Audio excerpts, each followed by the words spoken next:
ان کا بڑے عرصے تک یہ معاملہ چلتا رہا، پرائموجینیٹر کا قانون تھا کہ جب کوئی بندہ فوت ہو گیا تو وہ سب سے بڑے بیٹے کو سارا کچھ مل جاتا تھا، تو چھوٹے بہن بھائی سارے ہی وہ اس طرح سے ان کے ساتھ زیادتی ہوتی تھی. جبکہ آن دی ادر ہینڈ اسلام نے آج سے 1400 سال پہلے باقاعدہ انہیریٹنس کا قانون دیا. اس میں عورت کو باقاعدہ شرعی وارث بنایا، بیٹی کے طور پہ، بیوی کے طور پہ، ماں کے طور پہ، بہن کے طور پہ. تو عورت کو قرآن نے جی اچھا اس میں یہ ہے کہ میں نے آپ کو یہ بتا رہا ہوں کہ انگلینڈ کا جو پراپرٹی ایکٹ جو آیا ہے لینڈ سے related, immovable property act, I think 1918 میں جا کر وہ آیا، اور اس کے بعد خواتین کو اجازت ملی کہ وہ اپنے پراپرٹی کو ہولڈ کر سکتے. اس سے پہلے وہ اپنے پراپرٹی نہیں رکھ انہیں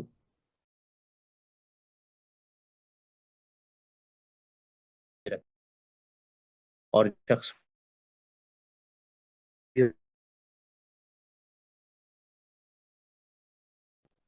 اور جو فکس ایسٹ ہوتے تھے، زمین، جائیداد، مکان، وہ بیٹے کو جاتے تھے. تو یہ کوئی 19 صدی میں آ کے کوئی پہلی ورلڈ وار کے آس پاس انہوں نے لیجسلیشن کی، اور پھر خواتین کو یہ رائٹ ملا کہ وہ اپنے نام پر 1400 سال پہلے ہی خواتین کو وراثت کا رائٹ دیا. ٹھیک ہے، اس کو ایز اے بیٹی کو وارث بنایا، ایز اے بہن اس کا حصہ رکھا، ایز اے ماں اس کا حصہ دیا، ایز اے بیوی بیوہ اس کو ساری جگہ سے اس کو حصہ ملا. تو یہی تو بات ہے کہ وہ یہ جو ہم سے پہلے والے کتاب تھے عیسائی یہودی، یہ اسلام کو کہتے تھے کہ تم لوگ تو اتنے لبرل ہو کہ تمہیں اسلامی مذہب لگتے ہی نہیں. آج تو وہ کہتے ہیں نا کہ اسلام بڑا تنگ نظر ہے، لیکن جو اصل آرتھوڈاکس ان کے وہ جو بنیاد پرست یہودی اور عیسائی ہیں، ان سے پوچھیں آپ جا کے تو وہ کہتے ہیں کہ اسلام جو ہے بہت زیادہ لبرل مذہب ہے، اس وجہ سے یہ آسمانی مذہب نہیں لگتا. قرآن پاک میں آتا ہے وَجَعَلْنَاكُمْ آج تھوڑا سا اس کا ایشو ہے آواز کا ویسے.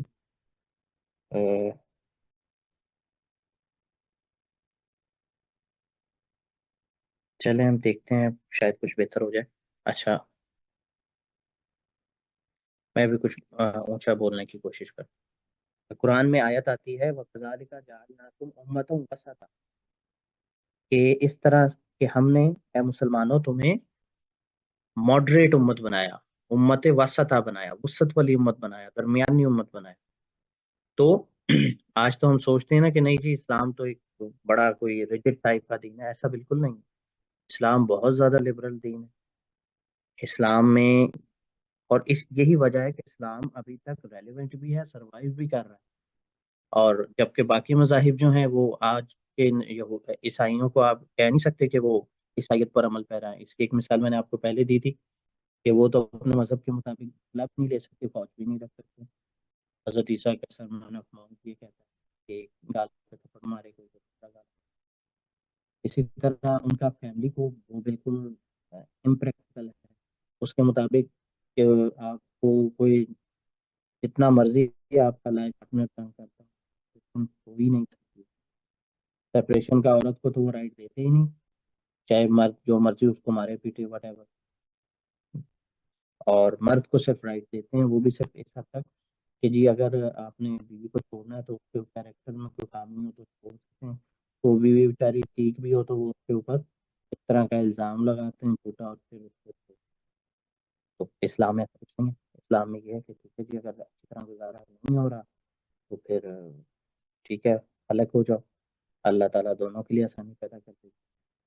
تو اور انہیریٹنس کا میں نے پہلے بھی کئی بار بتایا، ابھی بھی بتایا کہ انہیریٹنس لا ہمارا بہت زیادہ ان سے اچھا اور پریکٹیکل ہے کہ عورت کے اوپر اگر اس کو ہاف شیئر مل بھی رہا ہے ایز کمپیئر ٹو بردر، لیکن ایز کمپیئر ٹو برادر اس کو ہاف مل بھی رہا ہے تو اس کے اوپر کوئی فائنینشیل لائبلٹی بھی تو نہیں.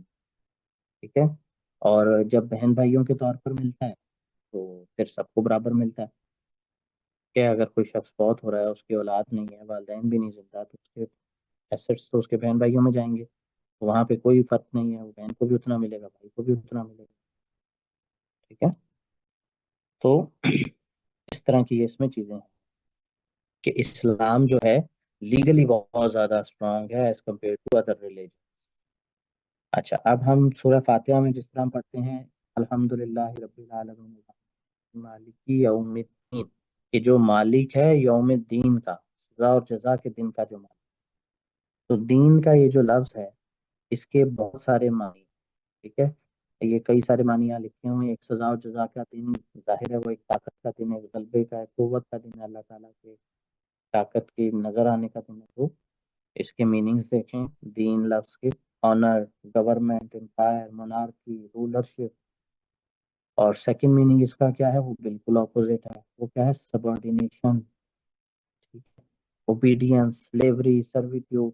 ہم دین اسلام کے ماننے والے ہیں تو ہم سب کیا ہوتے ہیں؟ ہم اللہ کی سبارڈینیشن میں آتے ہیں، اوبیڈینس میں، سلیوری میں، سرویٹیوڈ میں، سبجوگیشن میں. ٹھیک.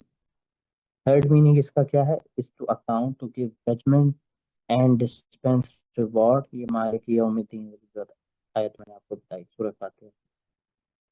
ٹھیک ہے. the word then has been used in the Quran in all these three meanings. کیسے جی؟ یہ آیت، پہلی آیت کیا کہتی ہے؟ ان الدین عند اللہ الاسلام. مثلا دین تو کئی ہوں گے لیکن اللہ کے نزدیک جو دین ہے، جو اللہ کے یہاں جو ویلڈ دین ہے، جس کی ایکسیپٹیبلٹی ہے، وہ کیا ہے؟ اسلام ہے.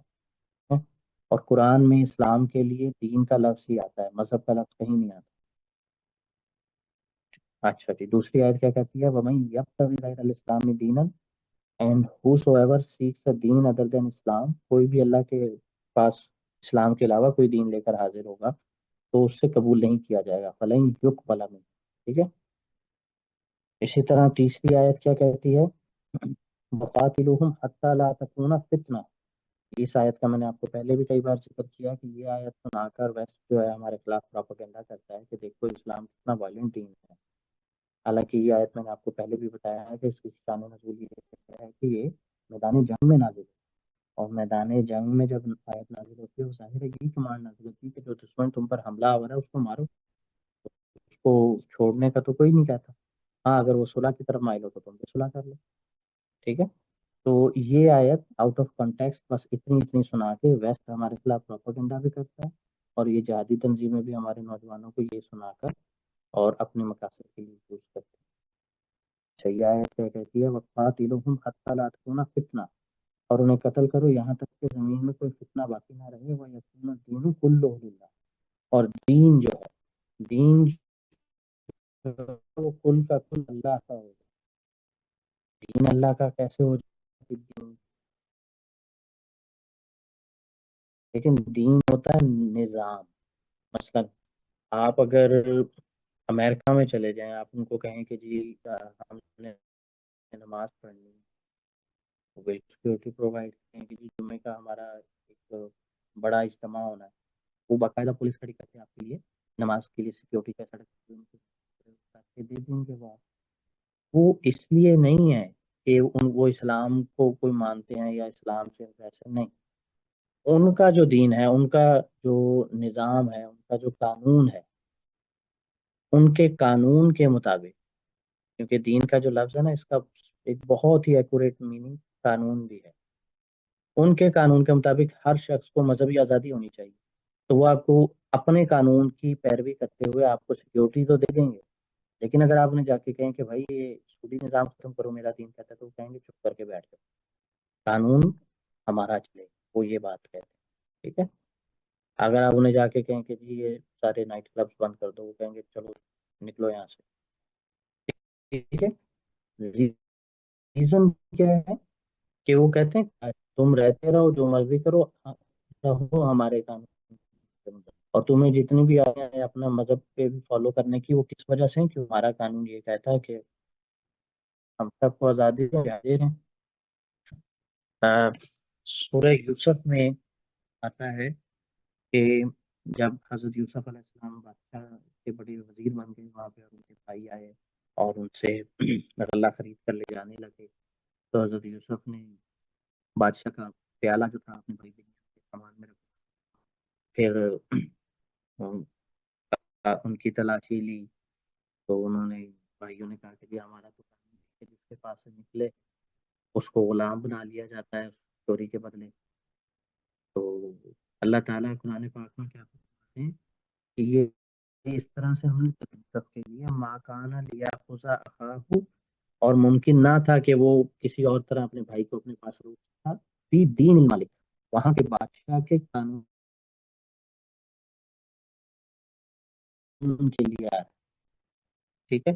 تو قرآن پاک میں یہ لفظ جو ہے جگہ جگہ یوز ہوا ہے قانون کے معاملے میں زیادہ تھا. ٹھیک ہے.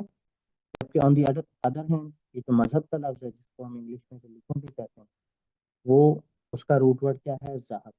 ذہب کے معنی کسی طور دین کے یا اس نظام کے نہیں آتے. ذہب کے دو معنی نکلتے ہیں، ایک ہوتا ہے جانا، ذہب زید زید چلا گیا، اور دوسرا ذہب کا معنی ہوتا ہے گولڈ، ہونا. ٹھیک ہے. تو وہ کسی بھی طرح ان معنوں میں نہیں آتا ہے.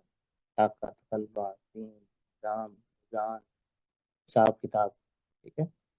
تو یہ ان دونوں کے معنی میں مین فرق یہ ہے. دوسرا کیا ہے کہ جی دین is a complete way of life ہے. ٹھیک ہے. جبکہ مذہب جو ہوتا ہے وہ کیا ہوتا ہے؟ Set of belief. ٹھیک ہے. یہ سیٹ آف بلیف مسلم اور نان مسلم سب کے اپنے اپنے سیٹ آف بلیف ہوتے ہیں. بلکہ ود ان اسلام بھی اگر مختلف مسلمانوں کے مختلف سیٹ آف بلیفس ہیں، مثلا حنفی جو ہیں وہ ایک اسپیسیفک سیٹ آف بلیف پر چل رہے ہیں، مالکی، شافی. تو آپ تفاسیر پرانی پڑھیں تو اس میں لکھا ہوتا ہے کہ حنفی مذہب کے مطابق جو ہے اس طرح سے روزہ یہ وضو ٹوٹ جاتا ہے، جبکہ شافی مذہب کے مطابق وضو نہیں ٹوٹتا. حنفی مذہب کے مطابق اس طرح ایک بار کہہ دینے سے طلاق ہو جاتی ہے، جبکہ شافی مذہب کے مطابق ایک وقت میں 10 بار بھی طلاق کہہ دینے سے طلاق نہیں ہوتی. ٹھیک ہے. تو اب کہنے کا مطلب یہ نہیں ہوتا کہ حنفی اور شافعی کوئی الگ الگ ہے، کوئی ایک غیر مسلم اور ایک مسلم ہے، نہیں، وہ دونوں ہی مسلمان ہوتے ہیں. لیکن کیا ہے؟ سیٹ آف بلیف کی بات ہے نا، ایک چھوٹے سیٹ آف بلیف کی بات ہے مذہب. ٹھیک ہے. جبکہ دین جو ہوتا ہے وہ that is complete way of life, complete code of life. ٹھیک ہے. دین اللہ کی طرف سے آتا ہے، جبکہ مذہب جو ہے وہ میں جیسے میں نے آپ کو ابھی حنفی شافی کی بھی مثال دی، اور اس کے علاوہ گرو نانک نے جو سکھ مذہب بنایا ٹھیک ان کا اپنا. ٹھیک ہے. تو مذہب جو ہے وہ یوزلی مین میڈ ہوتا ہے. اچھا دین جو ہے، دین کی جو ٹرم ہے that is specifically used for اسلام. ٹھیک ہے. اسلام کے علاوہ کسی اور کے لیے دین کی ٹرم ہم یوز نہیں کرتے. انکلوڈ جبکہ مذہب جو ہے وہ includes different set of belief like Zoroastrianism. ٹھیک ہے. ان کے لیے مذہب کی ٹرم یوز ہوتی ہے کیونکہ ان میں لیگل پہلو، قانون کا پہلو اتنا زیادہ وہ نہیں ہے ان کی دینی کتب میں. اچھا دین مینز سبمیشن، اور مذہب کا مطلب ہوتا ہے to bind one own self, اپنے آپ کو خود سے کسی چیز کا بائنڈ کرنا. ٹھیک ہے. دین میں کیا ہوتا ہے؟ دین میں آپ ٹوٹل سبمیشن کر دیتے ہیں اللہ کے احکامات کے. اچھا دین کیا ہوتا ہے؟ دین کن کن فیلڈ سے ڈیل کرتا ہے؟ It deals with private, public, social, political, economical, material, spiritual، ہر قسم کے معاملات سے دین جو ہے وہ ڈیل کرتا ہے. جبکہ مذہب جو ہے یہ صرف اور صرف private affairs of an individuals life اس سے ڈیل کرتا ہے. مذہب آپ کو کبھی نہیں بتائے گا کہ آپ کی ایک نظام حکومت چلانے کے لیے شورا ہونی چاہیے، نہیں، وہ دین بتاتا ہے ایک شورا ہونی چاہیے، پارلیمنٹ آپ کی ہونی چاہیے، مشورے سے چلو، کوئی جو ہے ملوکیت نہیں ہونی چاہیے. ٹھیک ہے. اور آپ کا اس طرح کا ایک اکنامک سسٹم ہونا چاہیے کہ سب سے زکوٰۃ لو اور پھر غریبوں پہ خرچ کرو تاکہ ایک سوسائٹی وجود میں آئے، تاکہ صرف امیروں کے درمیان دولت نہ گھومتی رہے. ٹھیک ہے. تو دین کا کیونکہ مقصد ایک سوسائٹی بلڈ اپ کرنا ہوتا ہے، لہذا وہ اجتماعی معاملات سے ڈیل کرتا ہے. دین از آل امبریسنگ، جبکہ مذہب جو ہے وہ کیا کرتا ہے؟ that only deals with religious practices like way of worshipping وغیرہ. بس وہی بات آپ کے طریقے وغیرہ ہی بتاتا ہے مذہب، اور کوئی اس کا لینا. دین جو ہے establishment of the sovereignty of Allah in religious as well as منڈین domains کہ نہ صرف دینی معاملات میں بلکہ روزمرہ کے معاملات میں بھی اللہ تعالیٰ کی سوورینٹی کی establishment, that is the goal of دین. ٹھیک ہے. اور the removal of the dichotomy between collective life and state authority on the one hand and divine guidance on the. ٹھیک.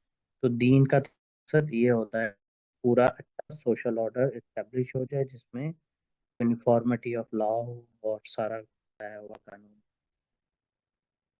اور ریلیجن مونوتھیسٹ بھی ہوتا ہے، پولیتھیسٹ بھی ہوتا ہے، ایک سے زیادہ خدا کو ماننے بھی ہوتے ہیں. اور جو ہے integral part of Islamic evolutionary thought ہے کیا the struggle to establish